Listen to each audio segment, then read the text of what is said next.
नमस्कार, आमच्या चॅनलवर आपले सर्वांचे खूप खूप स्वागत आहे। आज आम्ही बनवणार आहोत काळी मिरी मटन फ्राय। मटन, बडीशोप, जिरे, काळे मिरे, आलं, लसूण, कढीपत्ता, कोथिंबीर, हिरवी मिरची, लिंबू, कांदे, तूप, चवीनुसार मीठ, तेल, धना पावडर, हळद पावडर, गरम मसाले आपण चाळणीमध्ये काढून घेऊ। 2 चमचे मिरे, 1 चमचा जिरे, चमचा बडीशोप ते आपण ताटामध्ये काढून घेऊ। पण आता त्याची पूड करून घेत आहे।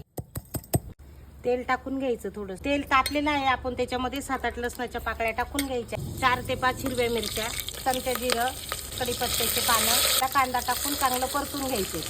कांदा परतेपर्यंत आपण आलं, लसूण आणि हिरवी मिरची एकत्र वाटून घेणार आहे। मटण टाकून घ्यायचंय कुकरमध्ये।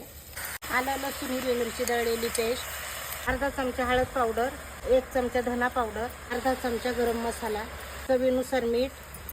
आता आपण गरम केलेलं पाणी थोडंसं टाकून घ्यायचंय। 3 ते 4 शिट्ट्या होऊन द्यायच्या आहेत।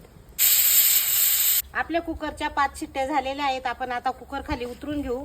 आता आपलं मटण छानपैकी शिजलेलं आहे। शिजत आलेले आपण त्याच्यावर 3 हिरव्या मिरच्या टाकून घ्यायच्या आहेत, कढीपत्ता टाकून घ्यायचा आहे, तयार केलेली आपण ती टाकून घ्यायची। आमची रेसिपी आवडल्यास लाईक करा, कमेंट करा, सबस्क्राईब करा।